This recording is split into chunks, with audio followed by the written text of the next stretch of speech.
previously as a loud howl was heard by the team. Qin Tian and the rest discover the wolves fighting the saber-toothed tigers. Everyone stops to watch the fight. The beasts then attack each other ferociously.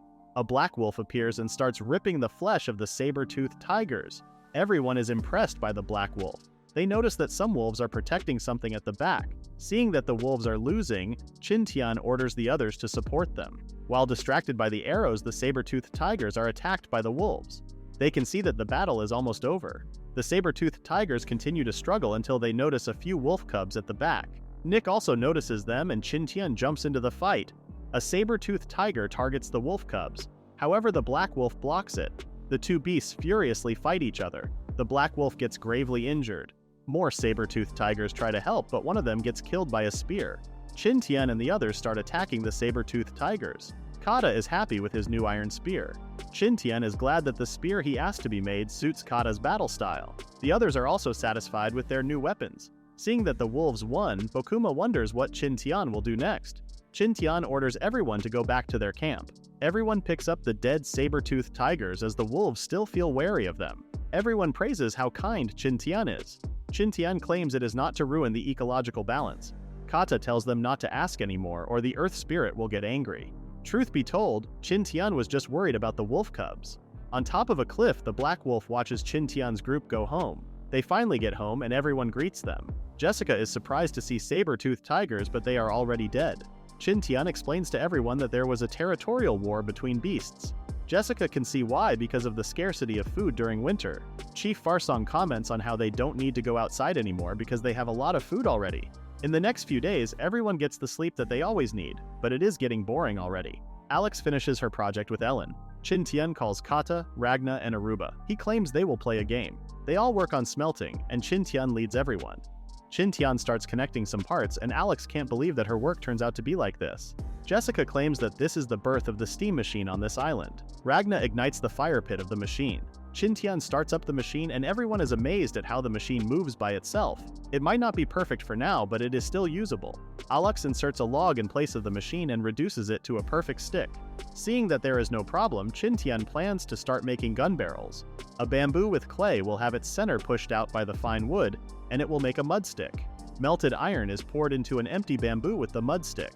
In this way, a smooth iron pipe can be created. Next is to use precious diamonds as a turning tool to polish the gun barrel. Qin Tian assembles all the parts and their secret weapon against the pirates is done. Qin Tian demonstrates how to load the bullet and tries it out on a target. He fires and the loud noise surprises the Lada people. Qin Tian is rewarded with points for making a matchlock gun. Everyone is impressed by the gun's penetrating power and loud noise. Kata and Bokuma can't see the bullet and know that its shield is useless against the gun. Farsong recalls that these are weapons similar to the British Army. Qin Tian announces to produce of more matchlock guns. With his newly added points, Qin Tian then checks the system's store. It is basically empty, so Qin Tian redeems a book about traps for now. He receives what he has ordered and checks the information. He sees all kinds of outdoor traps and starts drawing them on prints.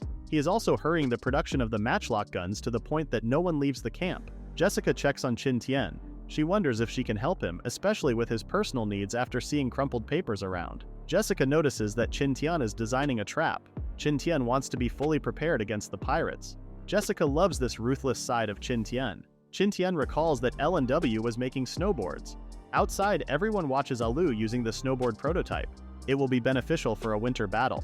Aruba tries it out, but his weight is not suitable for the prototype. Seeing that Kata sinks deeper, Qin Tian asks Ellen to make 4 sizes for everyone. The next day, the others also start working on snowboards. Mid-November arrives, and they have finally created enough guns and snowboards for people to fight on the battlefield, for almost 30 people. Currently, they are limiting the firing of rounds during training because of low reserves of gunpowder. The end of the month comes, and Qin Tian is going to set out for the time that they are waiting for. Ellen and Jessica worry for Qin Tian. Qin Tian hugs his worried wives and tells them not to worry. Qin Tian's team leaves the camp. This is the estimated time for the methane fog to disappear. It will be a fight to the death. After some time, Qin Tian's team finally arrives in front of the methane fog. Qin Tian orders everyone to rest and build the camp. After some rest, they start cutting down trees. They found a dry place to set up tents made of wooden frames and animal skin. They finally arranged the tents when the sky turned dark and they conducted a meeting. Qin Tian asks Kata's team to lay some sinking traps somewhere. Ragna's team will continue chopping trees but need to follow some special instructions. The others will follow Qin Tian to set up the dark bow trap. Morning comes and Qin Tian reminds them to prioritize safety first and whistles to notify others. Qin Tian's team finds a nice place to set up their trap. Qin Tian gathers his members and demonstrates how to set up the trap. Aruba wonders how it works. Qin Tian throws a rock on the rope and the fixed bow launches arrows. Everyone is impressed by it and Qin Tian asks them to do the same. The Lada people quickly understood how the trap works and successfully set them up in places that Qin Tian designated. Kata's group is struggling to dig holes. Ragna's team is sharpening trees to make thorns. Meanwhile, on the other side of the fog, the pirates complain about the number of mosquitoes in the area. They joke around until their team leader Larov tells them to disperse. He takes a pee break somewhere and notices that the fog is disappearing. Larov orders someone to report to Captain Salmonson. Back at the pirate camp, Salmonson receives the report from Larov that the mist is disappearing. Salmonson rewards them and orders them to assemble the whole crew for tomorrow. He is really obsessed with getting the Fountain of Youth. Morning comes and the Lada people come out of an underground shelter. Ragna is amazed by their shelter and Qin Tian explains how it works. However, the tribesmen can't understand him. Qin Tian tells them to start a fire to eat and rest. Expecting that the pirates will come in 2 days, Qin Tian knows they can't fight them head-on. He asks Sand Eagle to observe from the skies. In the wetlands, the pirates start marching. One wonders if the Titan boa will appear out of nowhere. They reach the border and discover that the deadly fog is now gone. Salmonson steps forward, and Sand Eagle observes them as they make a camp. Qin Tian and the Lada people receive Sand Eagle's report. Bohama asks about the huge snake, but Qin Tian claims that it is hibernating. It is quite unfortunate that the Titan boa is inactive. Qin Tian claims it is better for them to avenge the dead themselves. He points to the map where the pirates are. They will conduct a night attack to weaken the pirates' forces. Farsong wonders when to do it, and Qin Tian assumes that the pirates are still vigilant. He asks them to rest first and they will attack early in the morning. Later at the pirate camp, the pirates on night watch dare each other to take on the Titan boa. Little did they know that Qin Tian's forces are watching them. Ragna sees a lot of guards and Qin Tian tells him not to worry. However, Ragna also notices that Qin Tian is tense. Ragna cheers him up by placing full trust in Qin Tian. Qin Tian smiles and tells them to get ready. The pirates standing guard notice flames in the woods. Just as someone realizes something is wrong, a bomb rolls toward them and explodes. The pirates panic, assuming that the god of thunder is angry. Qin Tian locks onto a pirate who acts as the captain. After some hesitation, he fires his gun and kills the pirate. The pirate wonders what just happened, seeing his comrades falling down one by one. Another pirate runs, claiming it is the curse of the devils. Grim menacingly looks at the shot pirate and slashes him. He discovers the iron pellet and declares that it is not a curse. Salmonson notices how the men in the east fell and realizes that the enemies are in the west. Just as Qin Tian is giving out orders to the Lada people, Kata notices something from the pirates' camp. Salmonson is running towards them, asking for the Fountain of Youth. The other pirates now realize that it was the Lada people attacking them. Qin Tian knows how strong Salmonson is and orders his team to retreat according to the plan. Salmonson arrives and clashes blades with Qin Tian. The Lada people attack the pirates with arrows. Bokuma ordered the archers to aim for the pirates' legs. Frasong instructed the others to prepare for an ambush near the traps, while he and Kata supported Qin Tian. Kata joined the fight, but they were still no match for Salmonson. Qin Tian asked Kata to cover for him, and he ran off somewhere. Salmonson thought that Qin Tian had run away, but Qin Tian had only circled around the woods to attack him from the side. Kata also attacked from the front. Salmonson smirked as he used his axe to redirect Kata's spear toward Qin Tian, but instead Kata blew Qin Tian away. Qin Tian could see how inhuman Salmonson was. Just then, a flash bomb exploded nearby. Rigord ordered everyone to cover their eyes, but some were still affected by the bombs. Frasong's team continued to run as the pirates chased them. Salmonson sensed that something was wrong, and Qin Tian and Kata used this opportunity to retreat. Salmonson chased after Qin Tian while demanding a greeting. Qin Tian apologized and greeted Salmonson with a bomb. However, Salmonson already knew how the bomb worked and leaped to dodge it. At the same time, he noticed some incoming arrows and managed to dodge them as well. Salmonson got distracted and Qin Tian retreated with his team. Salmonson's face grimaced. The pirates continue to chase Qin Tian and the Lada people. Seeing that the pirates are following them as expected, Qin Tian orders the Lada people not to fall behind. Salmonson orders his men to continue the chase. Meanwhile, Nick and her team hide in the bushes as they watch the approaching mob. Qin Tian tells the others to be ready and alert. To maximize the use of traps, Qin Tian and the others spread out. Salmonson orders his men to chase everyone without fail. Qin Tian feels glad that Salmonson chased him. He can just use his superpower to outmaneuver the superhuman pirate. Qin Tian gets past the trap and checks back to see if it will work. Summonson wonders why the mouse has stopped running and he trips on the trap.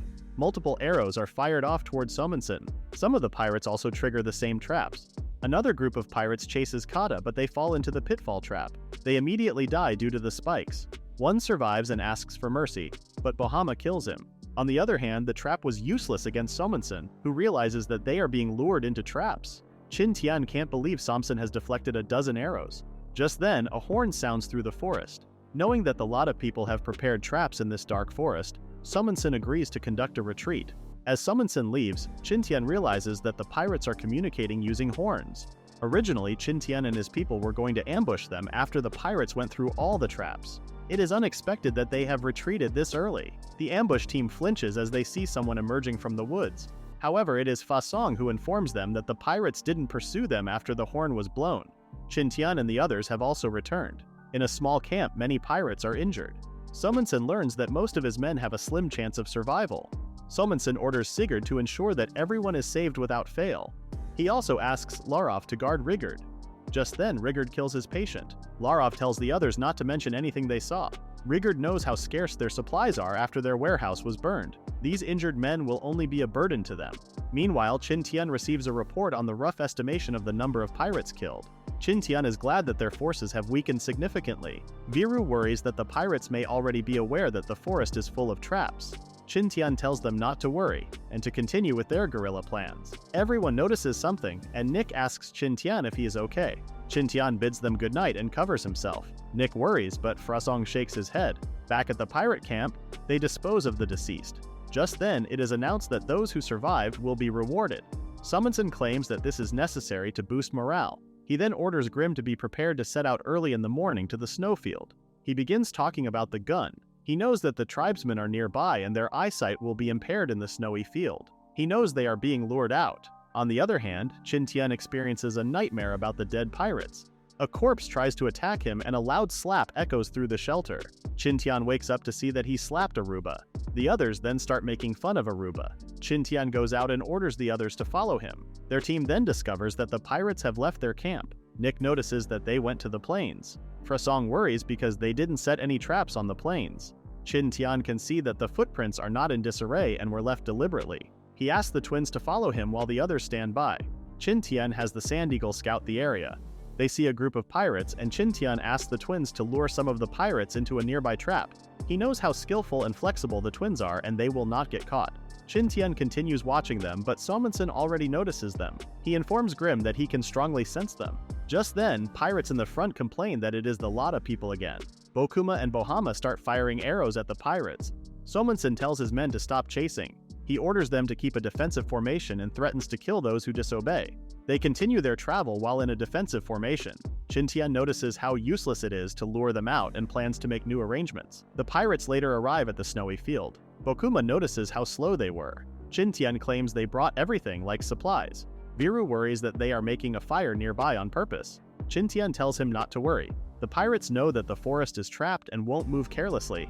Qin Tian knows that the pirates will run out of food soon. Qin Tian and his team will be waiting and watching nearby.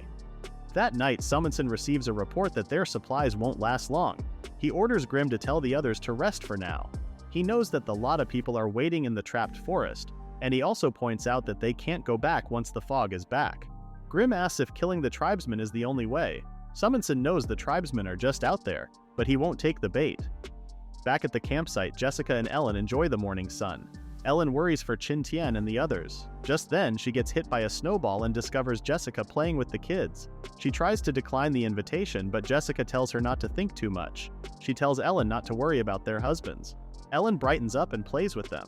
Meanwhile, Aruba is also playing with the snow, and Ka ruins the fun. Kata tells Aruba to always be vigilant, but Aruba points out that the chief is also fooling around. Frasong invites the others to play with him. Ragna is worried about the carefree atmosphere, and Qin Tian claims it has been a week since the pirates turned quiet. Just then, Bokuma notices that the pirates are moving. The pirates are organizing a hunting team. Everyone gets interested as they hear that there are rewards. Grim worries that the hunting teams will get attacked. Qin Tian can see that they are forming small groups and tells his people to get ready. The pirates' hunting teams then set out to find at least a snow rabbit. As they complain about how the older members are just relaxing, an arrow strikes one of the complainers. The Lada people surround the small team of pirates. One of them tries to blow a horn, but Nick swiftly kills him. Qin Tian reminds the others not to let the pirates sound their horns. Kata and the others easily subjugate the pirates, and the twins are also killing the rest with their arrows. After the fight, Aruba claims it would be better if there were a lot of pirates. Kata, who is busy burying bodies, tells Atuba that it would have been disadvantageous for them. Ragna comments on how the other pirates will notice that one of their teams hasn't returned yet. Qin Tian tells them not to worry since he notices that the pirates are already losing their supplies. He wants to reduce their numbers until they can take on the main force head-on. Just then, they are surprised to hear a loud horn. They try to think where it came from, and Viru thinks it came from the two hills next to them. Qin Tian asks Sand Eagle to scout the area, and notices that the hunting teams are just baiting them to pinpoint their location. Summonson hears only 3 out of 4 horns and now knows where Qin Tian and his people are. Grim orders a group of pirates with huge horns to start. The horn sound is so loud that it echoes through the snowy mountains. Qin Tian tells the others to retreat, and they hear the echoes of the loud horns. It is even useless to cover their ears. Just then, Qin Tian notices something and orders everyone to fall back. The mountain rumbles as an avalanche occurs. Qin Tian knows that they can't escape. He realizes something and orders the others to cut down a huge tree. Qin Tian tells them to grab the trunk, as the tree gets swept up by the avalanche. Qin Tian tells the others not to let go, as the tree manages to ride the surface of the avalanche. However, there are trees in the direction they are going, so Qin Tian orders them to watch their heads. The avalanche crashes and Summonson admires the sight of the power of nature. The other hunting teams return, and Summonson rewards them. He wants to gather the ingredients for their next banquet. Meanwhile, Qin Tian and the others have survived, but some Lada people are either injured or unconscious. They notice that Viru is missing. Bohama also reports that the pirates are coming their way. Qin Tian orders Frasong to retreat with the others while he looks for Viru. However, Qin Tian forgot that the Viking pirates are accustomed to snow. Nick tries to defend Qin Tian after seeing the pack of wolves appear. Seeing the wild wolves, the Lada people prepare to fight. Qin Tian feels unlucky to be cornered by 2 enemies. However, the wolves show mercy. Nick and Kata try to fight the wolves, but Qin Tian stops them. Qin Tian stares at the black wolf acting as the leader. Later, the pirates are searching for the Lada people's dead bodies. Someone discovers blood nearby and Summonson rewards the pirate. Summonson notices wolf footprints among the blood trails. Grim thinks the wolves dragged the dead bodies, but Summonson still orders his men to give chase. Qin Tian and the others are aided by the wolves. Viru's life is also not in danger. Everyone is glad to hear the news and impressed that the wolves are following Qin Tian. Qin Tian claims that they are just returning the favor. The Lada people know that it was because of Qin Tian's kindness toward them. They soon arrive at their camp and lay down the injured. 5 of them have lost the ability to fight and they blame the sudden avalanche. Qin Tian explains that the pirates caused the avalanche. Kata wonders if the earth spirit helped them, but Qin Tian corrects him, saying it was the sound their loud horns made. Aruba wonders how the pirates found out about their location. Ragna realizes that it was the horns the hunting teams made. However, the others find it ruthless to use companions as bait. Frasong worries about the next plan, but Qin Tian tells him not to worry. The sky darkens and Summonson and the pirates notice separate traces. Summonson orders his men to spread out and look for the Lada people's bodies in teams. A group of pirates scours the area and discovers the wolves dragging a Lada person. They hurry so they can gain rewards, but a pitfall trap surprises them. The rest are surprised that the Lada person is alive.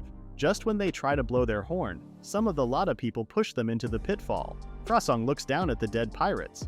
In a flashback, Qin Tian tells the others that the pirates have assumed that they are already dead. Using footprints and traces, they need to divide the pirates into smaller forces. They will ambush them one by one, and Qin Tian will use Sand Eagle to send information. Currently, Ragna's team has just eliminated a group of pirates and is worried about the others. Meanwhile, Nick and her team have also cleared some pirates. The twins' archer group has also killed a group. Qin Tian receives a report from Sand Eagle that things are going smoothly. Everyone is rushing toward the middle path. Qin Tian asks the black wolf for a favor. A monster is already coming their way. Kata and Qin Tian are waiting for their old enemy. Kata knows traps don't work on that monster. The two are preparing as they see incoming pirates led by Summonson. Summonson wonders why they are still alive. Qin Tian gives him a signal and the pirates fall into a pitfall. Summonson uses one of his men as a foothold and escapes sudden death. He realizes how tricky these tribesmen are and tries to blow his horn. However, Kata and Qin Tian distract him. Summonson doesn't have a choice but to fight back. He wants to talk with Qin Tian, but Qin Tian refuses to talk with the dead. The two then clash. Meanwhile, Grim is fighting Nick while being confused about why they are still alive. Seeing that his team members are dying, Grim runs on his own. Nick tries to stop him. On the other hand, Summonsen's heavy blow cuts through Qin Tian's defense. Kata saves him. Samensen knew about Qin Tian's speed, but his power was not enough. He smirks as he attacks Qin Tian while ignoring kata. Samensen attacks Qin Tian with a huge blow. Qin Tian is slammed to the ground. Kata attacks Samensen's vital point, but Samensen quickly moves and lets his arm hit instead. Samensen smirks at Kata.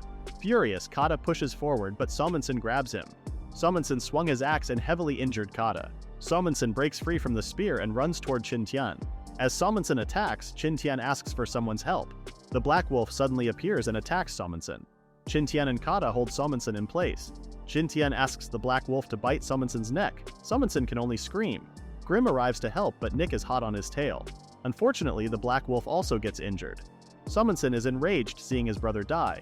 He runs to Grim, who didn't take long to die in his arms. Samensen swears to use their skeletons as Grim's coffin. Qin Tian can see that the situation has turned bad.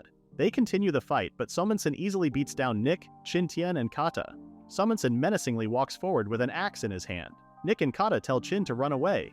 Just then, Qin Tian notices Sand Eagle. Qin Tian engages in a conversation with Samensen to distract him. Sand Eagle dives to attack, but Samensen dodges its attack. He wants to drain Qin Tian's blood to relieve his heartache. Qin Tian claims that would be impossible. Just then, the Lada people start coming into the area. Samensen is now forced to fight dozens of warriors and wolves. Qin Tian suggests calling his men for a fair fight, but Samensen breaks his horn. Qin Tian starts talking about how villains lose their cool on the verge of defeat. A pissed-off Samensen attacks him, but Ragna shields Qin Tian. Samensen claims that he is always in the right mind on the battlefield. He calls Qin Tian a coward for using numbers, but Qin Tian claims that this is the battlefield. After some time and casualties, Samensen comments on how different Qin Tian is compared to the Lada people. Qin Tian corrects Samensen, stating that he doesn't have the Fountain of Youth. Samensen attacks one more time, but he gets shot by more arrows in the chest. He wishes Qin Tian to go to the underworld. Soon after, Aruba freaks out after Qin Tian wakes up. He was out for a day and a night. It felt like hours for him though.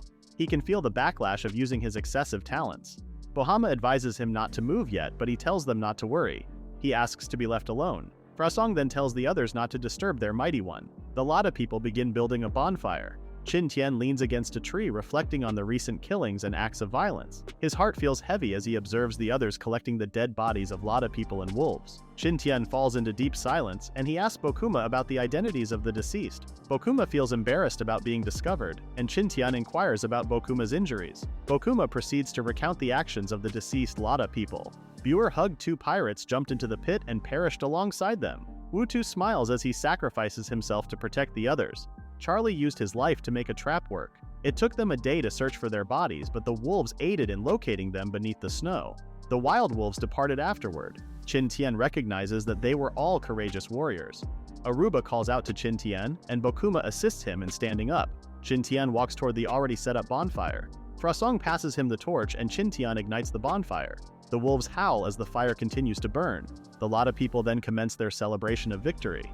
Qin Tian falls silent once more. Frasong then taps his shoulder and asserts that companion sacrifice is necessary. It might be a loss or sacrifice for Qin Tian, but for the Lada people, the deceased become stars in the night sky. Frasong tells Qin Tian to grab the stars tightly in his hands, put them within his soul, and they will always exist within him always. They will always be stars in the sky, watching over the living. In the camp, Jessica, Ellen, and Alex talk about cars. Ellen then hears something from the outside. Jessica tells her to meet Qin Tian and the others. She knows how Ellen feels. They all go out to the gate and greet Qin Tian and his team. They are finally home. The warriors get treated. Of course, Qin Tian is tended to by Jessica and Ellen. Qin Tian worries that his odor might bother the girls. Jessica warns Qin Tian that she will pull the glued bandages off his skin. Qin Tian puts up with the pain, and Ellen brings in a hot towel to soften the blood clot. Qin Tian tells Jessica to do a countdown before she peels the last layer. However, Jessica rips it out without properly counting down. She claims that experiencing short-term pain is better. Poor Qin Tian. Ellen wipes off Qin Tian's sweat and blood. She worries that Qin Tian is badly hurt, but Qin Tian tells her not to worry. Qin Tian gets to sleep and rest in the cave, and the two girls go outside. Jessica checks on Ellen, who immediately cries into her arms. She is emotionally glad that Qin Tian is back. 2 days later, Qin Tian and the others visited the sacrificial corner of their camp. Qin Tian throws a vase that contains the ashes of their fallen friends. The Lada people and Qin Tian pray for their souls. They probably returned to the spirits of Earth. It felt like a long time for Qin Tian. It was indeed unreal, like everything was just a long dream. Qin Tian is glad to have peace of mind in building the ship. However, it was reported that wolves are lurking around. Qin Tian wonders if the wolves followed them. The girls get confused. Qin Tian then explains it to them. A minute later, Jessica gets excited hearing about the Black Wolf, while Ellen wonders if they will ignore them. Qin Tian wants to check on them first. After handling the pirates, there are no more outside threats for them. However, their main labor force is currently injured, and everyone is forced to stay in their houses because of the weather. Qin Tian is also recuperating, and this is the most relaxing time he has had since he came to this island. One night, while Ellen and Jessica are talking about the wolves howling, Qin Tian comes out of the cave. Ellen wonders if Qin Tian feels better now. Qin Tian wants to go out and check on the wolves. The girls get worried and plan to ask the others to follow him. Qin Tian wants to go alone on his own. Jessica tells Ellen to let Qin Tian be alone this time. Qin Tian rides on Shanbi while dragging a butchered boar. Qin Tian and Shanbi travel through the harsh weather. Qin Tian notices that Ellen still sent some men to follow him. Well, Qin Tian understands her first wife's sentiment though. They finally arrive at their destination and Qin Tian tells Shanbi to relax. Qin Tian opens the quest of becoming the island owner and gets his reward points. He buys another slave beast seal, which is seriously expensive. If he subdues the Black Wolf, then he will have the entire wolf pack. He has already formed a camaraderie with them, so taming should be easy. Just then, the forest turns into something like a thriller movie, with shining eyes showing from the darkness. The wolves start coming out of the bushes, putting Shanbi on high alert. Qin Tian tells him to calm down and offers the meat they brought to the wolves as a thank you gift. Qin Tian does feel that the Black Wolf is intelligent and wants to understand it more. He uses the slave beast seal, but the Black Wolf is not yet tamed.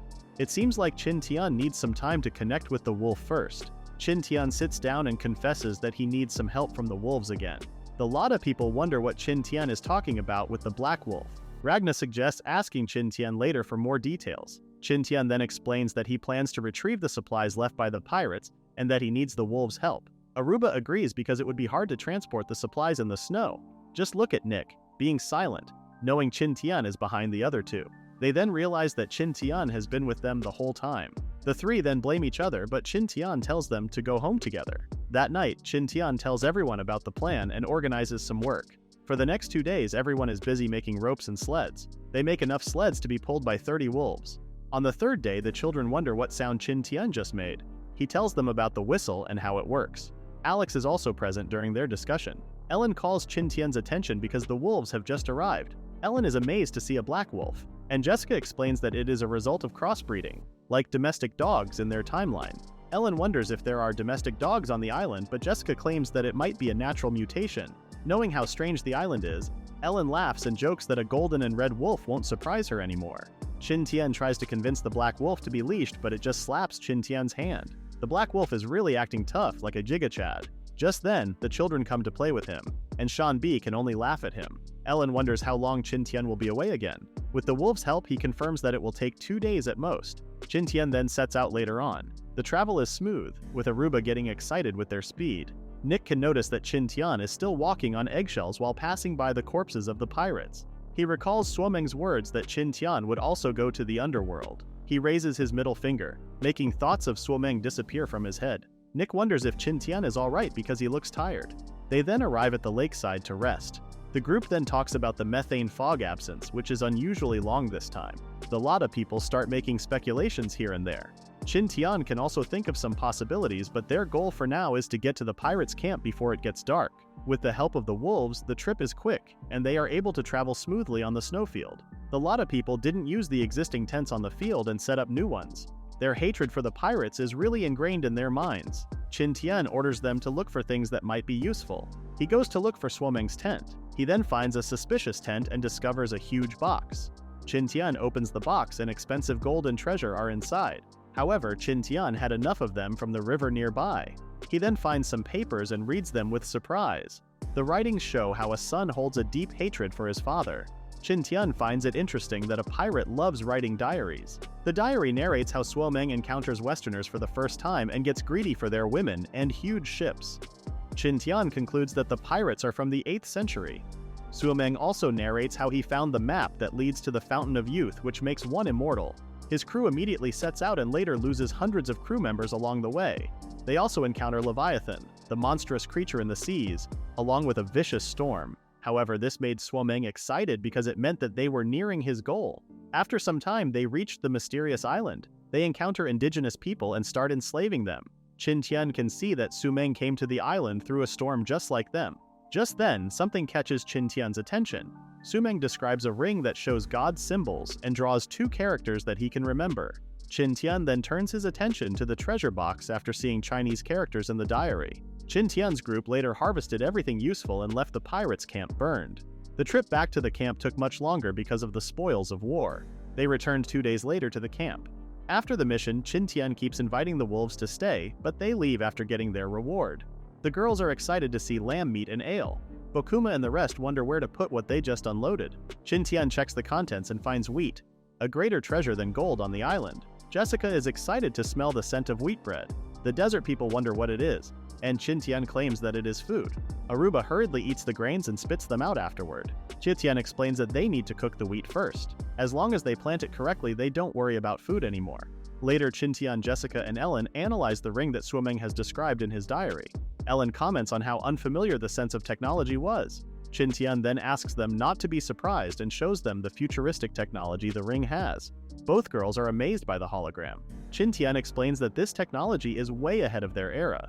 Ellen notices the jumbled-up characters, while Jessica is fascinated by how technology has progressed. Qin Tian shows that there are different pages in the hologram and a map of the island where they are staying. Ellen feels like it looks familiar though, and Qin Tian confirms her feeling and claims that this is similar to Taiwan. The map also has zooming and positioning functions. Qin Tian realizes that the island is hiding something, especially the buildings on the other side of the island. The 2 girls are shocked by the new discovery. It should be near where the Lada people lived before. They then call the others to confirm if they saw it, but everyone claims that they haven't. However, the location is familiar to Viru, who claims that a huge hole is in the area instead of buildings. They don't have a choice but to wait for the winter to pass and go see it for themselves. Half a month has passed and everyone is living peacefully. Qin Tian's injuries are also almost healed now. He then decides to start producing nitrate again. Qin Tian also plays with the wolves to form a connection outside the camp, but his naming sense is still garbage. I'm not sure if Qin Tian's gags are effective, but more wolves are visiting near the camp. The black wolf gradually gets near the camp secretly, but the children discover him. 2 months later, the black wolf settles into the camp. Meanwhile, Alex, Jessica, and Elin are using a stone mill they made to process the wheat grains. Qin Tian also returns from outside and checks on the flour the girls were processing. Qin Tian is excited to eat some dumplings. Alex comments on how Qin Tian keeps smiling lately, but Ellen feels something different. Night comes and the whole camp starts their banquet. Qin Tian brings in some bundled bamboo and the modern girls immediately recognize it as fireworks. Ellen didn't know that it was already New Year's Eve. Qin Tian has been counting the days since they came to the island. Ellen wonders how her parents are, and Qin Tian assures her that they are definitely in better condition. The fireworks are then lit in the night sky. The Lada people are amazed and compare them to flowers. They know the people who became stars can see the fireworks. Ellen now knows why Qin Tian has been being secretive lately. The part about making the fireworks was easy with the prepared gunpowder. Qin Tian used various metals to add color to the flame reaction. As Qin Tian continues explaining, Ellen notices his rugged hand. She hugs Qin Tian and commends his hard work. Qin Tian claims it was worth it as they all watch the fireworks together. After the fireworks show, everyone celebrates with food and drinks. They all enjoy the new menu, dumplings and malt beer. The middle-aged men are happy to see their tribe mates smiling widely. Qin Tian teases Kata to smile to snag some girls. Frasong teases Kata not to look sullen because the pirates are now dead. Nick notices how different Qin Tian is acting. Jessica claims that he is just venting his emotions. The night passes and Nick starts pulling a drunk Frasong back to their house. Qin Tian is also dead drunk, and the girls regret ignoring Qin Tian during the celebration. Jessica asks Ellen to take care of Qin Tian first while she cooks ginger tea. Ellen tends to Qin Tian, who then notices her. She can't believe the prettiest girl on campus is taking care of him. His head suddenly aches, and he claims that it was just the alcohol. Ellen hurries off to get the ginger tea. However, Qin Tian grabs her arm and pulls Ellen into his arms. With a trembling voice, Qin Tian tells Ellen that he killed a person. Ellen's heart aches. She knows this is what Qin Tian has been keeping for the past month. Qin Tian cries like a child in front of Ellen. She then gets Qin Tian's attention and tells him that he was not the bad guy but the pirates. She calls Qin Tian everyone's hero. She keeps on repeating those words to calm Qin Tian down. Ellen kisses Qin Tian. Qin Tian is surprised. Ellen wonders if he feels fine already, and Qin Tian gets flustered. Jessica suddenly appears and notices the atmosphere. She knows something just happened. A flustered Ellen then pushes Jessica outside. Qin Tian lets out a deep sigh. Suomeng talks about how the kissing part of any epic legend is so disgusting. Qin Tian refutes Suomeng and calls him an illusion. He tells Suomeng to get out of his head. The next day, Jessica wonders how Qin Tian became energetic overnight. Qin Tian starts designing the ships. 2 months have passed and the methane gas has disappeared for real. Still, they prepare weapons against other dangers like the Titan python. The wolves were still arrogant and left the camp after the winter ended. The rainy season comes and everyone is getting bored with a week of rain. Ellen worries that the Titan python's hibernation will end sooner than expected. Our archaeologist, however, wants to see it up close. Just then, Sand Eagle reports that something just appeared. Near the wetlands, a huge shadow looms over the crocodiles and attacks them. The Titan python is back in town, but there are people sneaking on the sides. Just then, the Titan python notices Qin Tian, who greets him. Qin Tian wonders if his old friend forgot about him, but the python immediately attacks him. The others appear to be throwing Molotov cocktails at the monster. The python wriggles in pain as it gets burned and hit by arrows. It then tries to escape, but the twins are there to blind it with their accurate shooting. Everyone then gangs up on the python until it dies, earning points for Qin Tian in the process. Everyone cheers as they hail Qin Tian's presence in the fight. Qin Tian notices how low the points are compared to when he escaped from it. It seems like getting help from others lessens the points earned. Jessica cries out to see the python dead. Aruba tries to take a bite, but Kata stops him out of curiosity. Qin Tian and the others then wish that it would rest in peace. Well, getting snacked on by the crocodiles is not peaceful. Qin Tian's group continues deep into the swamp to retrieve Jessica's plane. If there is a treasure on the island, it would be Jessica's plane. Even if it can't fly, the parts can be used as materials for other things. The Lotta people are impressed to see the flying machine that they heard about before. Jessica confirms that it can't fly anymore, but the engine is not damaged. Qin Tian still decides to bring everything back home and do what they can later on.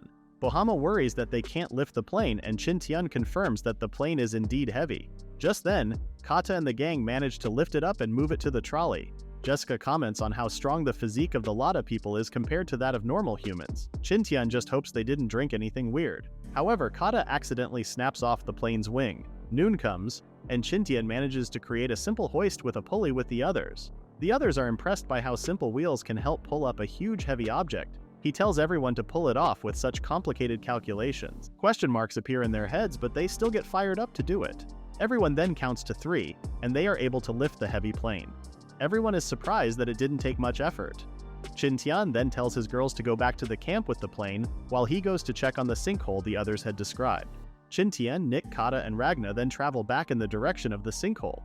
They encounter a lot of snakes, and they know there are still crocodiles around. They can't stay overnight in the marshlands. The group later arrives at the old village of the Lotta people, where they stay for the night. The next day, they immediately set out and traveled until Qin Tian could hear the sounds of waves. Nick warns her that the sinkhole is just in front of them. They got out of the forest and Qin Tian finally saw the sinkhole. Ragna comments on how the hole makes the people who visit it feel insignificant. Just then, the ring shows a hologram of an arrow pointing in a certain direction. Qin Tian then asks the others if they know what is under the sinkhole. Nick wonders if Qin Tian wants to go down. Qin Tian can see, though, that it will be hard to go down or up in this sinkhole. Kata warns Qin Tian that the underwater currents are vicious. Qin Tian is surprised that he knows. Ragna explains that all their warriors have gone down as a test of the spirit of the earth. Kata then starts explaining their spiritual beliefs. They had to retrieve the stone marked and thrown by the patriarch under the water to pass the test. Qin Tian wonders how deep the water was, but the meatheads don't care about it as long as they get the stone. Ragna suggests asking Viru or the twins about it instead.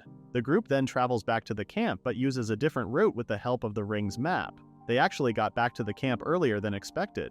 Qin Tian didn't mind other matters for now and asked others to meet up with him instead. Bohama claims that the environment under the sinkhole was a bit special. It was clean and free of plants, and there is also a deeper hole inside.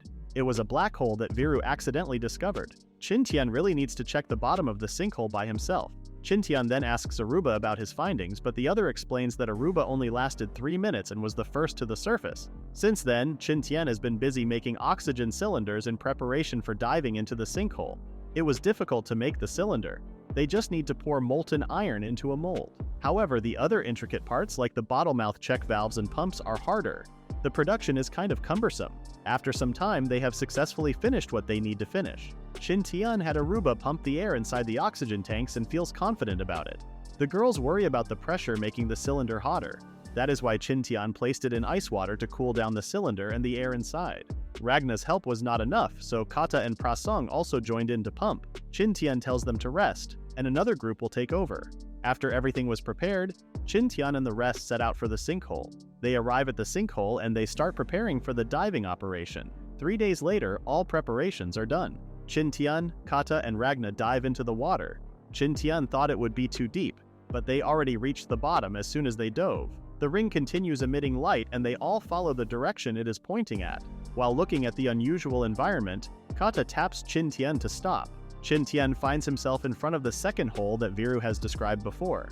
Kata wonders if Qin Tian will go down. Qin Tian doesn't have a choice but to go down and check. He can feel the water pressure increasing as they go down into the dark waters. Just then, they discover a familiar building. Kata and Ragna find the place magical, but this is the building from the map. They approach the door and Qin Tian notices how tightly shut it is.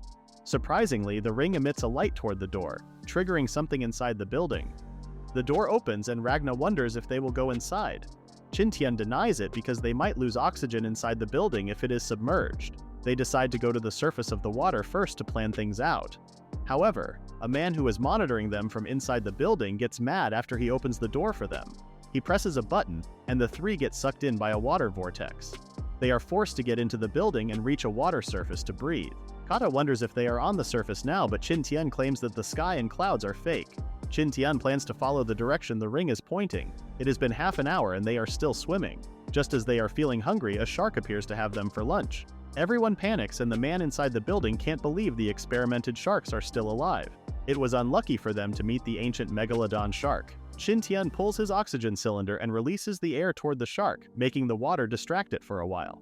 Just as they try to escape, another shark joins the table. Qin Tian tells the others to open the cylinder's valve to maximum and hold it. They continue to propel on top of the water until they notice a glass wall. Qin Tian tells them to dive and look for an exit. They see some small cracks underwater and smash them more using the cylinders. The three are able to get through the crack. The sharks chase them, but one got stuck in the sharp glass and bled to death. Qin Tian notices the room they are in with various instruments that he has never seen before. He recalls the different ancient animals on the island and thinks of something. Ragna taps him and points out that the stuck shark is now a bone. The other sharks are trying to get in. Qin Tian signals them to move. They reach out for a steel door and try to open it with all of their strength. The sharks are now hot on their tails again. Qin Tian notices a scanning device near the door and uses the ring on it.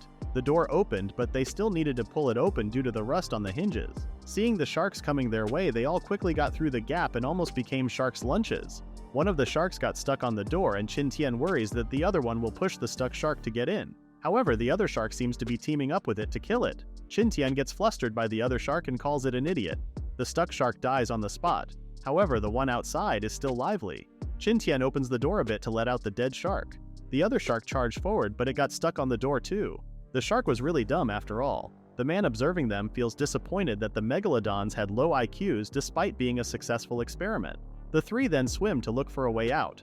However, they are already dead tired from the shark chase. As their bodies are getting cold, the three then make rafts from the pieces of wood they found. They spent a long time rowing and floating around the inside of the building, which looks like a maze. Just then, the ring lights up, and their raft gets lifted mid-air. Ragna wonders if this is one of Qin Tian's tricks. Qin Tian denies it as they fly through the hallways. They hold on for dear life as they are heading toward a closed door. The door opens and Qin Tian can see someone. The three crash inside a blue room and Qin Tian notices the ring breaking. A scientist confirms that the ring has already used up its energy. Kata and Ragna got alerted because they didn't notice the scientist's presence. The scientist tells them to calm down because there is not much time. He creates some chairs and tells them to sit. He forgot that they are foreigners, so he launches a language translation system. Everyone gets dumbfounded, and the scientist angrily tells them to bring out the cameras or recorders for the interview. Qin Tian informs him that they have nothing because they got swept into the island due to a storm and lost contact with the outside world. The scientist can't believe what he just heard and goes blank. Qin Tian wonders if the scientist is okay and asks if they can get out. The scientist gets mad and forces them to watch something instead. The television shows scientists panicking in the laboratory. The same scientist starts recording something. He is called Zheng Feng from Baodao No. 2 Wufang Laboratory in the New Era year of 336. Qin Tian can't believe the dignified person on the TV is the same as the one in front of them. Zhang Feng on TV is trying to explain the situation to anyone watching it, whether they are from the future or the past. He explains that Earth has reached its maximum usage of resources and energy. It has been a new era, and humanity can travel freely through space and gather resources. However, it is still lacking. Because of that, they have opened the laboratories. They created a man-made island with the design of Taiwan. The main research of the laboratory is the eternal preposition of time for the scientific community. They managed to conduct research in three-dimensional space to solve the shortage of energy. However, accidents are bound to happen. Just when Zhang Feng starts talking pompously again, a foot pushes him aside. Another scientist tells him to run away too. Zhang Feng claims that there is nowhere to run because the whole island is already affected by the turbulence. Just then, Zhang Feng in the present shouts as he got the password wrong for something. Continuing on the recording, Zhang Feng and his friend calmly took a tea break while the others were panicking. His friend is apparently the head researcher, Shuilin. Shuilin cutely introduces himself with a heart. Qin Tian can't believe these people are the heads of the lab. Shuilin explains that the whole island will jump for 200 years in an instant. The whole island will disappear from its current timeline and disappear in the gap between time and space. However, because the time gap is extremely unstable, the island will appear irregularly in different places at different times and in different spaces, taking the missing ships in the Bermuda Triangle as an example. Shuilin expects that destined people will come to see this recording. Zhang Feng then asks if there is a way to escape their current crisis. Shuilin then shows them an escape capsule that can help them get out of the lab and can travel 500 kilometers per hour. Still, that is not enough to escape the turbulence. In other words, they can only wait for their deaths. Just then, Zhang Feng claims that their bodies might not survive the crisis, but their consciousness can. Zhang Feng and Shuilin are discussing the preservation of their consciousness as stored data when they suddenly realize that it is possible. They both begin working on uploading their consciousness. Meanwhile, Zhang Feng finally manages to guess the correct password. He asks Shuilin how it feels to be reborn. Kata and Ragna believe that Shuilin is a god. Qin Tian is amazed by the advanced technology he is witnessing. Shuilin then starts attacking Zhang Feng. Later, they all sat down to talk about how they got to the island. Qin Tian asks for a way to get back to their original timeline, but the scientists tell him to stop dreaming. There is nothing they can do. However, there is a chance for them to go back. Shuilin brings out a ring and gives it to Qin Tian. It contains all the data from the Wufang laboratory. They claim it should be familiar to Qin Tian because it is part of Homeland Plan, Biosphere number 3. Qin Tian recalls reading about Biosphere 2 during his high school days. Biosphere 2 was a miniature artificial ecology cycle system built in the desert of Arizona. It is basically a simulation for Earth's ecosystem to prepare for migrating to other planets. However, it was a failure after the ecological factors drastically changed. It became a warning to the world to protect the environment. The Homeland Project is the continuation of Biosphere 2. Baodao 2, the island they are currently on, serves the Biosphere 3. They are producing the raw materials on the island and providing them to Biosphere 3. Biosphere 3 should still be fine and not totally damaged like Baodao 2. Qin Tian can use the data from Baodao 2 to look for a solution to go back home. The ring can help guide Qin Tian to Biosphere 3's location. Qin Tian asks the scientists to go with them. However, it is impossible because their current bodies are integrated into the laboratory. Qin Tian wonders if they are not afraid that Qin Tian might misuse the data they just provided. They just realized it. Still, they entrust Qin Tian with it as long as he promotes the progress of civilization. At that moment, a realization dawns on them that the lab's energy is nearly depleted and will collapse in an hour. Qin Tian becomes filled with panic, yet the scientists reassure him that the escape capsules can swiftly transport them to safety within a minute. However, Qin Tian harbors suspicions that these two individuals might seize control of their bodies upon laying down on the capsules. Zhang Feng then points a gun at Qin Tian's head. Shuilin punches Zhang Feng and tells him not to joke around. He claims that if they harbored ill intentions, they should have done it from the beginning. He asks Qin Tian to bring the data to Biosphere 3. They ask if Qin Tian needs something in return. Qin Tian then asks for high-tech guns or ships that can help the three of them. Shuilin can detect multiple life signs on the island. He tells Qin Tian not to overthink and claims that everything they have operates with reserved energy. The ring they just gave out can operate for up to 100 years. He then confesses that Baodao 2 is also operating on energy. After the lab collapses, the island will also start to collapse within the next 2 years. The early stage will be the disappearance of the mist. The middle stage is the awakening of the volcano. The last stage is the volcano's eruption, and its magma will cover Baodao 2 until it sinks. Qin Tian realizes that they have a year left to leave the island. Qin Tian then bids farewell to the scientists. The three get into their escape capsules. Zhang Feng hopes they didn't choose the wrong person. The two then start making their meal. They feel sad that they can't see the end of what they have started. The noodles are cooked, and the two enjoy the taste they knew a long time ago. The laboratory starts announcing the evacuation. They also regret not seeing their grandchildren. Zhang Feng suddenly gets serious and claims he needs to take a dump. 3 escape capsules come out of the building. However, the capsules are starting to decay. The capsules got destroyed and the three finally reached the surface.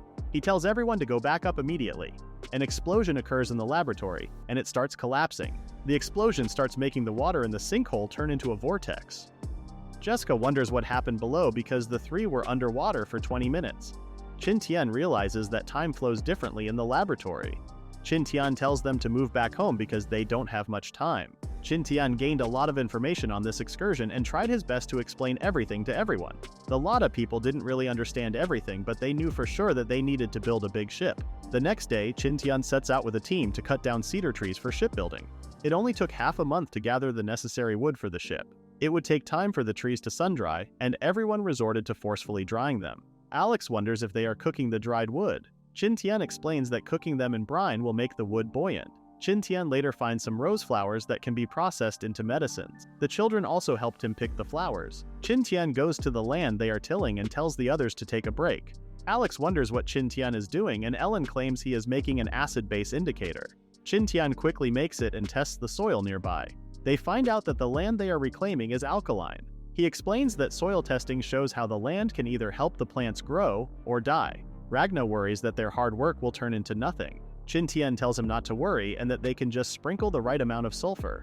Sulfur can help turn alkaline soil into something suitable for wheat growth. Everyone worked on what Qin Tian instructed, and Aruba couldn't help but get excited. However, Qin Tian tells him to wait 3 days before they can plant the wheat. Everyone realizes that Aruba is excited to eat dumplings again.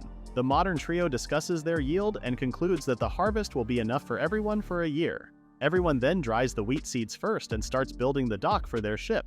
After soaking the seeds in water for a day, Qin Tian and the others planted them on the field they had cultivated. They managed to finish planting in a field the size of 10 football fields. Qin Tian knows that everyone is tired, but he hopes that everyone can persevere. He gives them tasks to be done. Alex will work on the lathe that will help shape the wood. Jessica will lead the wood transport through the sea because the land path requires more manpower. The twins, Pokuma and Pohama, will be their escorts. Ellen will take charge of the camp's agriculture while Nick will lead the camp's security. Qin Tian will announce the members later and ask them to rest. After that, everyone starts getting busy, like working on irons and transporting bricks and wood. Even the children are helping. Just then, the elders came to check on them. The elders came after feeding the livestock. Ellen tells them to rest because she assumes that they are weak due to old age. However, the elders feel bad that they are taking on the easy tasks and ask if they can help more. Ellen then claims that they can swap with the children in the water wheel from time to time. The elders get happy and remove their cloaks. They start pedaling on the water wheel with vigor and pure muscle strength. Despite being over 100 years old, they can sure pedal. They all work from dawn until the sky turns dark. They sail on the sea under the blazing sun. Time passed so fast and they did a lot of things. A warehouse near the docks, the upgraded lathe, and the completed transport of wood to the plain beach. When they return to their senses, everyone realizes that it is now summer. They all try whatever they can to survive the heat. Qin Tian then shows the upgraded map from the new ring he got. He can now see the names of the vegetation and search for them. Jessica then recognizes Raimi, a natural fabric source coming from the Old East. Qin Tian leads a group to the location and they find the Raimi plants. Qin Tian gets excited and asks everyone to gather as much as possible. Days later, Aruba flaunts a new dress made of Raimi hemp. They manage to find a source for making clothing instead of using anime skins or fur. They then process it by drying it and later spinning it in a machine. They also successfully created a spinning wheel. Qin Tian is amazed at how Ellen is proficient with it as soon as she touches it. The Lada children are impressed with how the machine works. The output is more surprising for them though, and they find the cloth more comfortable. Ellen feels sad that they don't have dye to put colors on the clothes. Qin Tian informs them that he has already prepared some. He had Milan leaves soak in the water to get a green color. Ellen discovers that Qin Tian made more dyes from madder, comfrey, and gardenia. The girls get excited as they can now add more colors to the woven clothes. Shipbuilding was paused for a while because it was more important to prevent heat stroke. Making more clothes is the current priority. Ellen was the most excited about making the clothes. A week later, Qin Tian finally got a new shirt. Ellen calls for his attention and Qin Tian comes out of his cave. He sees a dazzling Ellen with her new set of clothes. Qin Tian can't help but call her beautiful. Of course, Ellen is overly flustered by her husband's sudden compliment. As Ellen tries to change the topic and check on Qin Tian's shirt, Jessica appears with a cheongsam. The university students approve of seeing a Westerner wearing a Mandarin dress. However, Qin Tian has different thoughts. Ellen drives him out while Jessica asks Qin Tian if he wants her to wear stockings too. The Lada people are also looking civilized now with clothes on. Nick and Alu are also cute in their new clothes. The two modern girls come out and they all mingle with other female Lada members. Now that they have food, clothing, and transportation, the only thing left is to leave. With clothes to protect them from the sun's rays, they all continue to work in shipbuilding. Ellen leads a team to collect food for the voyage. Everyone worked on their assigned tasks with no issues, and half a year has passed. Wild animals are starting to run away from the center of the island in panic. The wolves run to the campsite and the guards call Qin Tian. They all got woken up by the black wolf's howling, and Qin Tian told them to pack up. They all move together with the wolves. As he runs, Qin Tian recalls the scene from minutes ago. Shanbi claims that the ground is hot and shaking. Qin Tian realizes that this is the time. He orders everyone to move to the beach because the volcano is about to erupt. They all move to their ships and leave the coast on time. The volcano erupts and Qin Tian tells the others to cover their mouths and noses with wet woolen towels. The eruption sends strong winds and clouds of dust in their direction. The animals are shaking in fear. The Lada people claim that the spirit of the earth is angry. The rumbling ends and Qin Tian checks on the others. Hokuma and Frasong also report that their sides are okay. Qin Tian can see that the island is now covered in volcanic ash. The girls claim that the eruption is not strong enough to cover the island with magma yet. However, they had half a year left in the first place. The morning comes and they discover that the eruptions are done. Qin Tian feels the heat enough to burn trees, but there is no fire in the forest. He tells the others to return to the camp. The camp was still in one piece, but the Lada people stayed in the kitchen building because they were scared of the eruption. Qin Tian and Kata go out to investigate and find out that the lava only covered the volcano's surrounding plains. What Zhenfeng said was true, and the second eruption will be the final in half a year. Things finally got relaxed and they all continued building the ship. The eruption destroyed the wolves' hunting grounds and forced them to move near the camp instead. Half a year later, snow starts falling again, and it has been 2 years since Qin Tian came to the island. Everyone is obviously excited because it is a new year. It will also be comfortable for them because the ship is done and they can leave at any time. As everyone prepares things for their departure, Qin Tian notices something. He sees the black wolf as fashionable all of a sudden. The black wolf growls as the culprits praise his gentlemanly look. Qin Tian feels bad because he can't save him. They then depart for the beach. After reaching the beach, they set up things for dinner. As usual, they light up fireworks and celebrate the new year. They eat and drink until they fall. However, in Qin Tian's case, he became a pillow for the girls. He gets up and checks the ship. The girls also got up, and Jessica wonders what the ship's name will be. Qin Tian starts his lame name generator again, and Ellen calls them Ordinary. As Qin Tian thinks of a better name, the sun rises from the horizon. Seeing that the dawn is coming for them, he thinks of naming the ship Breaking Dawn. Qin Tian followed the custom of not working for a few days after New Year's Eve. Instead of working, they strolled around Baodao too. They are just enjoying the rest of their time on the island. Qin Tian also informs the Black Wolf that the island is collapsing. The Blacks didn't hesitate to join Qin Tian on their journey. After a few days of leisure, they find ways to cause trouble, like looking for treasure in the river. They start loading their food on the ship, and Jessica reports that they have less wheat than expected.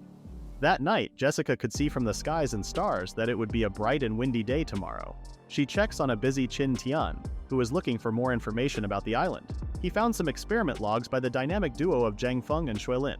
They find out that gender attractions are related to the time and space cracks effects. Some creatures will also change habits or appearance, reach some breakthroughs, and gain faster recovery speeds. Well, that explains what they have encountered before. Ellen comes to report that she informed everyone of their departure. The Lada people are feeling sentimental about leaving the island where they experienced a lot of things. Even the hard-boiled man Kata is crying. The next day, Qin Tian announces their departure and they set sail. Everyone feels sad about leaving, but they need to survive nonetheless. Qin Tian then cheers them up and tells them to get ready to meet new friends. At sea, they prepare a whole pig and open its stomach. They plan to use it as bait with explosives for sea monsters. They let go of the bait, and Qin Tian reminds the twins to be alert. The twins continue to watch as something swims under the bait. As expected, Jessica can also navigate a ship after learning how to steer at the age of 9. Just then, Pokuma reports something. Qin Tian comes out and sees the same storm that they encountered prior to living on the island. It is the thundercloud that the scientists have mentioned. Qin Tian orders the others to go to their posts. Jessica continues to steer the ship.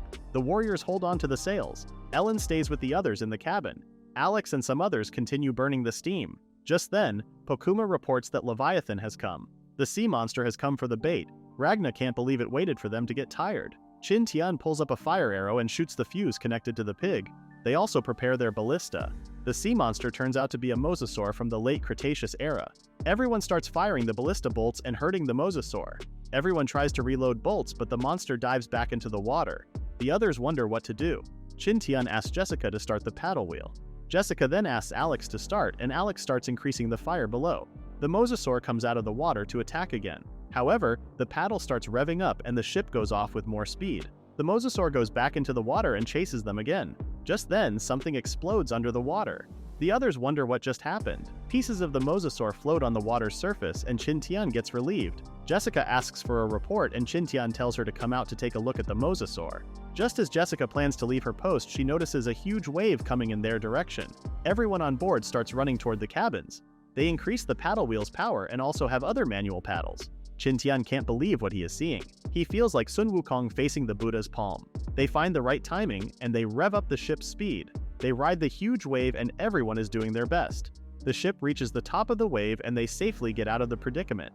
Ellen thinks they have left Bao Dao 2's magnetic field. They successfully got out of the stormy part of the sea. The weather becomes calmer and everyone takes their time to rest after the tiring experience. Qin Tian brings dinner for the animals and discovers they are seasick.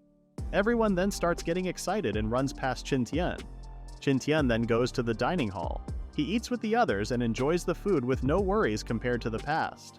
After dinner, Qin Tian can't sleep and checks on the points he got from killing the Mosasaur instead. The girls also can't sleep without being in the same room as Qin Tian. Pohama is on night watch, of course she is awake. The animals who feel liberated enjoy the sea breeze on the deck.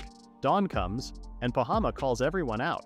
Everyone enjoys the sight of the sun rising from the horizon. They then lift their anchor and continue traveling peacefully. The men's leisure time is fishing. They enjoy the peaceful times after the storm. Well, that is, until they encounter something. Qin Tian, Ellen, and Jessica are studying the map of Biosphere 3. According to the ring, the Biosphere 3 is not just an island, but a continent with various climates and topographies. The map shows more information about the main topographic details. Nick comes to report on the thick fog they are encountering. No one can see anything now. They are surprised because the weather looked fine a few minutes ago. Qin Tian wonders how this fog will affect their travel. Jessica explains that most sea collisions are caused by fog. She claims it is better to turn on the fog light. They ask Bahama to turn it on, and Jessica explains that the light is necessary to indicate that a ship is on its way. Qin Tian then tells the others to stay in the cabin. He then follows everyone and finds Jessica telling ghost stories. She tells them the famous ghost ship story where the pirates are seeking revenge. They appear with an ominous-sounding bell. Nick feels ashamed of her scared father. She then asks Jessica about the fog light.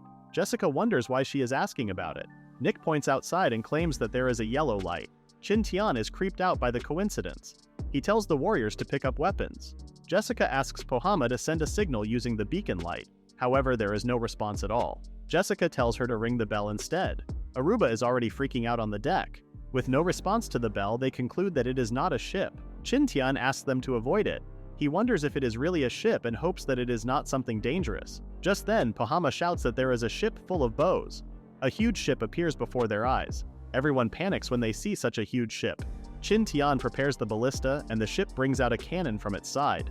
In a panic, Qin Tian orders the others to fire the ballista. However, the bolts just pass through the ship. The huge ship fires off all of its cannons, and Qin Tian tells everyone to get down, even knowing that they will not survive. However, nothing happens or explodes. Pohama then reports that she witnessed how the shells just passed through their hull. Qin Tian realizes that it just meant something. He goes to confront an incoming shell, but it just goes through his body, he is now sure. Aruba asks if Qin Tian is alright. He claims it is just an illusion. Jessica is glad that it was just a mirage. Ellen finds it a spectacle. Nick wonders what a mirage is, and Ellen explains it in terms that Nick can't understand. Qin Tian steps in and compares it to a shadow. Just then, Jessica flinches as another one comes. Qin Tian is amazed that mirages can move. Jessica is embarrassed for acting surprised. They later get out of the thick fog and they are glad that the ghost ship is nowhere to be seen now. They continue traveling toward Biosphere 3 as they remember the fantastical moment they just experienced. They still encounter storms along the way, but Jessica is now experienced enough to navigate through one. It has been 2 months, and people are getting used to the sea, except for the seafood. Qin Tian can see that the Lada people are getting bored. He then decides to have rotational training for more Lada warriors. Freisong worries because he claims that not everyone is born a warrior. There are only Kata and a few others. If they encounter new enemies, they will have a low chance of winning. Freisong nonchalantly asks Qin Tian to train others enough to protect themselves, but Qin Tian needs his help on this matter. He suggests making the warriors to be hunt and bringing back a beast more powerful than a wolf. This kind of test assesses the Lada warriors' combat power, wisdom, and hunting experience. He wonders how Aruba passed it. Qin Tian and Frosong chatted for a long time and decided to have the warriors defeat the wolves in groups. Qin Tian later communicates with the Black Wolf and Shan Bi, and the great war between humans and wolves commences. Small groups of Lada tribesmen face groups of wolves for each test. The assessment took a month to complete. In the end, 13 tribesmen passed as warriors. Those who didn't pass the warrior assessment are now being taught archery by the twins. Ellen also got interested in it and Qin Tian decided to teach her. Their training session starts with Qin Tian carefully leading Ellen. She wonders why she is training differently than the others, but Qin Tian wants her to learn the basics first. Meanwhile, Nick, Ragna, and Kata lead the others in harsher training. Qin Tian also trains in close combat after feeling that he was lacking during the fight with the pirates. A month quickly passes by, and Jessica notices something. She announces to everyone that they are arriving at Biosphere 3. They just need to pass by one more thunderstorm along the way. Everyone then gets into their positions. Jessica puts the paddle wheel into full throttle and they travel through the thunderstorm. After half an hour, they finally see clear skies. Everyone can now see the nearby land. Everyone celebrates as they reach their destination. Qin Tian says it is going to take half a year to reach Biosphere 3. They stop in the nearby waters and they bring down a small boat for reconnaissance. Being desert people, the Lada people are fascinated by the mangrove trees. Jessica wonders what their exact location is, but Qin Tian's ring doesn't have a positioning function for Biosphere 3. However, based on the environment, Qin Tian concludes that they are in the Rainforest area, also known as the D3 area. He claims it is dangerous to recklessly enter the rainforest because of the poisonous animals that frequently appear in such an environment. Qin Tian decides to look for a nearby area to dock the ship. He checks the map and sees hills that look like good anchor points. Qin Tian announces the plan to everyone and they just sail on the side of the island. According to the map, they can just follow the coastline to go to the A1 area. Everyone is bored again as they travel for 7 days. Qin Tian finds it weird that they are still in the rainforest area, which is different from the map. Just then, Pokuma calls their attention. He worriedly tells them to go out and check something. Everyone is getting confused. Qin Tian notices that they are in the same place where they arrived at the beginning. The three then conduct a meeting, and Ellen wonders if they went around Biosphere 3. However, they can only see one kind of environment and it is impossible to circumnavigate a continent in 7 days. Qin Tian then speculates that they encounter a mirage and just travel in circles in the same area. The second speculation is that the ring's information is wrong. The third speculation is that Biosphere 3 collapsed and only left the rainforest area. Qin Tian claims the ring has been pointing to the rainforest since they were circling the area. Just then, the people on the deck noticed a strange monkey. However, it is a sloth actively swimming toward the shore. Jessica claims that it is their mating season. Once the male hears a female's cry, the laziness turns into horniness. Everyone was talking about whether they could eat it or not. Jessica then changes the topic to observing the mangroves during low tide. That afternoon, everyone embarks and looks around the mangrove area. The others get excited to land, but they suddenly slip on the muddy flats. They then check for more things. Even the children are discovering new things, like a fiddler crab. The twins discover fruits, but Jessica explains that they are mangrove seeds and inedible. Qin Tian claims that they actually have thumb-sized fruits called lankion, which go with clams as a soup. The writer approves that it is tasty. Everyone then gets excited and goes off to search for the fruits. It didn't take long for them to find the targeted fruits. This will be a change of taste for everyone. After picking lankion fruits, everyone then collects clams and crabs on the seashore. During dinner, everyone exclaimed how delicious the soup was. Even the girls enjoy the soup made with seafood other than fish. After dinner, Jessica suggests taking all the warriors with Qin Tian during the rainforest reconnaissance. Qin Tian declines and tells her to have the others protect the elderly and children on the boat. Qin Tian spent some time alone preparing the materials to bring for the mission. Ellen didn't idle and made more tight-fitting clothes with other tribeswomen. Jessica is also working on making an insect repellent, especially for the malaria-carrying mosquito. The next day, everyone wished the recon team well. Qin Tian claims it will be difficult to move inside despite having the map. He tells everyone to follow him from behind. Half an hour later, they reach a dead end in the river. Qin Tian tells the rest to disembark and use the roots as steps. It is already noon and they don't have a choice but to move forward. They leave the boats and travel on the mangrove roots. Nick is surprised to see a fish on the mangrove tree. It is a cute mudskipper that has lungs that can breathe air. Aruba wonders if it is delicious. However, the black wolf scares it off. It just means that it is not delicious. Qin Tian tells them to hurry and find land before night comes. Please read the pinned comment about the next part.